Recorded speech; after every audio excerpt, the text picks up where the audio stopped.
Depuis une semaine, la contre-attaque ukrainienne est officiellement lancée. Elle va durer plusieurs semaines, voire des mois. C'est ce qu'a d'ailleurs déclaré Emmanuel Macron. Alors, l'Ukraine déclare reprendre du terrain, mais de son côté, le président russe Vladimir Poutine affirme au contraire que son armée inflige des pertes catastrophiques à l'Ukraine et parle déjà d'échec de la contre-offensive. Alors, que se passe-t-il du côté russe? Quelle est la stratégie dans ce moment capital dans cette guerre en Europe? Salut, c'est Hugo, j'espère que vous allez bien. C'est donc le sujet à la une des actualité du jour. Alors, je vais pas m'attarder aujourd'hui sur ce qui se passe dans le détail sur le terrain ces 2-3 derniers jours. En effet, c'est assez difficile de vérifier aujourd'hui un certain nombre d'informations. Mais ce qui nous intéresse aujourd'hui, et ce qu'on va voir là beaucoup plus en détail, c'est la stratégie russe plus globale face à cette contre-attaque ukrainienne. Bon, déjà, évidemment, la guerre de communication se poursuit. La Russie veut imposer un autre récit que celui qui semble dominer aujourd'hui. La semaine dernière, Vladimir Poutine déclarait ainsi, je cite, que les troupes ukrainiennes n'ont atteint aucun de leurs objectifs. L'objectif ici pour Vladimir Poutine, après 1 an et demi de guerre, eh bien, c'est d'imposer dans les esprits l'idée d'une défense russe qui serait impénétrable. Bon, mais une fois qu'on a dit ça, on peut quand même observer que ces derniers jours, il y a une forme d'évolution dans la manière de communiquer du président russe. Le 13 juin dernier, par exemple, dans une conversation avec des chefs de guerre russes qui étaient retransmises à la télévision russe, Vladimir Poutine a admis des faiblesses, il a reconnu aussi des ratés, il a admis que l'armée russe n'était pas prête aux attaques sur son propre sol, des attaques qui se sont produites ces derniers jours, on a eu l'occasion d'en parler. Et clairement donc, on assiste à des déclarations bien plus éloignées que celles pleines de confiance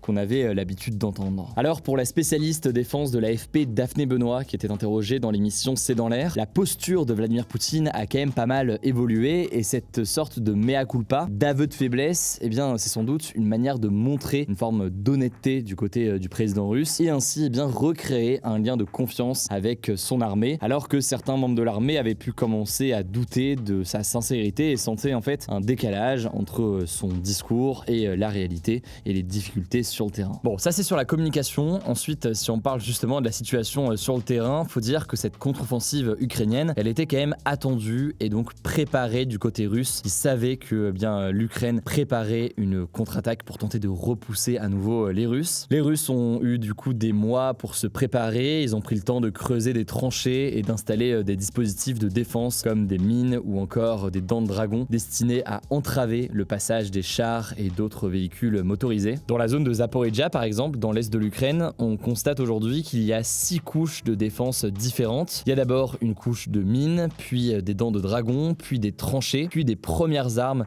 destinées à repousser l'ennemi. Et par exemple, les chars envoyés par plusieurs pays de l'OTAN en soutien à l'Ukraine ces derniers mois auraient pas mal de mal à passer. Bref, tout cela peut forcément impacter et rendre plus difficile la progression, par exemple, de chars ukrainiens qui ont été livrés notamment par des pays occidentaux. Bon, et de toute façon, cela rejoint un point plus large qu'il faut quand même rappeler dans ce genre de situation. L'avantage est en général aux défenseurs et le fait de mener une offensive ou une contre-offensive nécessite beaucoup plus de ressources. Enfin, ce qu'analyse notamment le général Dominique Trinquant, qui est un ancien chef de la mission militaire française auprès de l'ONU, c'est que la Russie a tout de même retenu quelques leçons de cette première année de guerre en Ukraine, notamment sur la question de la lenteur de ses troupes. On observe donc aujourd'hui un véritable changement de stratégie dans la manière de composer les bataillons. L'armée russe a créé ces derniers mois des unités beaucoup plus petites que celles qu'elle avait d'abord envoyées, des unités donc avec moins d'hommes et beaucoup plus mobiles, ce qui leur permet d'être davantage réactifs. Enfin, dernier élément qu'on peut noter, la Russie va vraisemblablement pouvoir augmenter aussi ses troupes, alors au-delà de la mobilisation de la population, au-delà aussi du groupe privé Wagner qui est déjà présent sur le terrain. Le ministère russe de la Défense vient de signer cette semaine un contrat avec le groupe Armat ou Hashmat, j'avoue que j'ai un doute sur la prononciation en français. En fait, c'est l'armée privée du dirigeant tchétchène Kadyrov et les volontaires seront donc officiellement affiliés au commandement russe. Bref, vous l'avez compris, la Russie prépare bien sa défense face à la contre-offensive ukrainienne. On verra donc comment tout cela évolue dans les prochains jours. Je vous laisse avec Blanche pour les actualités en bref et je reviens juste après. Merci Hugo et salut tout le monde. On commence avec une première actu. Emmanuel Macron a reçu ce vendredi à l'Elysée Mohamed Ben Salman, le prince héritier et dirigeant d'Arabie Saoudite, avec plusieurs enjeux affichés. Le premier enjeu, c'était la guerre en Ukraine. Emmanuel Macron souhaite convaincre Mohamed Ben Salman de condamner l'invasion de la Russie. Le deuxième enjeu, c'était d'évoquer, je cite, les enjeux de stabilité régionale au Moyen-Orient, notamment au Liban, en Syrie et en Iran, alors que l'Arabie Saoudite vient de rétablir ses relations avec l'Iran et la Syrie. Ensuite, le troisième enjeu, c'était de préparer le sommet pour un nouveau pacte financier mondial qui va avoir lieu à Paris la semaine prochaine. C'est un sommet organisé par la France qui doit servir, je cite, à faire converger les financements privés et publics là où la planète et les peuples en ont le plus besoin, par exemple pour lutter contre la pauvreté, pour conduire la nécessaire transition climatique et pour protéger la biodiversité. Alors il faut savoir que l'accueil de Mohamed Ben Salman a été très critiqué par la gauche et plusieurs associations de défense des droits humains, alors que l'Arabie Saoudite est régulièrement pointée du doigt pour des violations des droits humains. Mohamed Ben Salman est notamment accusé d'avoir fait assassiner le journaliste saoudien Jamal Khashoggi en 2018 à Istanbul en Turquie. C'est en tout cas une victoire diplomatique pour Mohamed Ben Salman qui cherche à se faire réhabiliter sur la scène internationale. On continue rapidement avec une deuxième actu géopolitique. L'île de Cuba dans les Caraïbes et l'Iran ont appelé à renforcer encore leur alliance contre les États-Unis. Ils dénoncent l'impérialisme des États-Unis, ça fait suite à une visite officielle du président iranien Ebrahim Raïssi à Cuba. Il s'est aussi rendu cette semaine au Venezuela et au Nicaragua, deux pays qui, comme Cuba et l'Iran, font face à des sanctions des États-Unis et sont alliés de la Russie. Troisième info, au Royaume-Uni, Boris Johnson, l'ex-premier ministre conservateur du pays, a, je cite, délibérément trompé le Parlement britannique en mentant sur l'affaire du Partygate. C'est en tout cas ce que conclut une enquête parlementaire. Dans cette affaire, en fait, il est accusé d'avoir organisé des fêtes pendant le confinement alors qu'il était Premier ministre. Mais Boris Johnson affirme avoir toujours suivi les règles. Pour lui, il s'agit, je cite, d'un assassinat politique. Quoi qu'il en soit, cette nouvelle enquête a poussé Boris Johnson à démissionner de son mandat de député la semaine dernière, puisqu'il avait déjà eu accès aux conclusions du rapport qui le menaçait de 90 jours de suspension s'il ne quittait pas son poste. Et lundi, un vote sera organisé pour décider s'il faut lui retirer ou non l'accès aux locaux du Parlement, un droit dont disposent les anciens premiers ministres. Quatrième actu, l'Inde et le Pakistan ont été frappés ce jeudi par un important cyclone,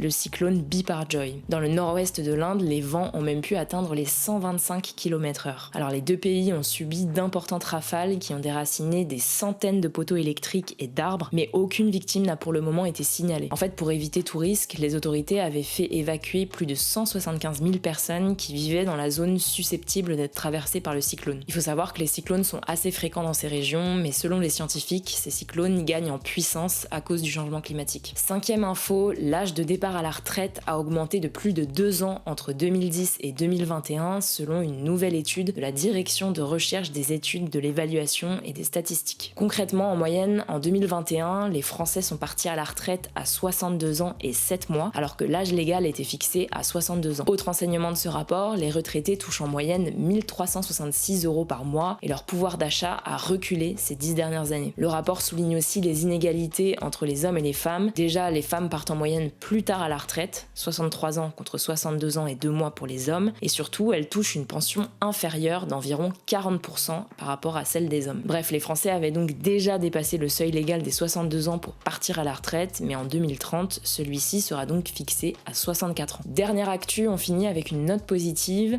Le Chili, un pays d'Amérique du Sud, vient d'approuver une loi pour renforcer la protection de sa biodiversité après plus de 10 ans de débat. C'est une annonce assez importante puisque la moitié des écosystèmes et 2/3 des espèces du Chili sont aujourd'hui menacées. Et donc concrètement, pour faire face à ce problème, le Chili va augmenter de 58% son budget annuel dédié aux institutions environnementales, ce qui va notamment permettre de doubler le nombre de gardes forestiers et donc de mieux sécuriser les espaces protégés. Merci beaucoup Blanche. Alors il n'y avait pas de débat hier, il n'y a pas de débat non plus aujourd'hui, du coup n'hésitez pas à vous abonner, je ne sais pas encore le cas, pour ne pas louper les vidéos suivantes. Ce week-end pour plus d'actualités, rendez-vous directement sur Instagram, le nom du compte c'est Hugo Décrypte. Prenez soin de vous, prenez soin de vos proches et on se dit du coup à très vite.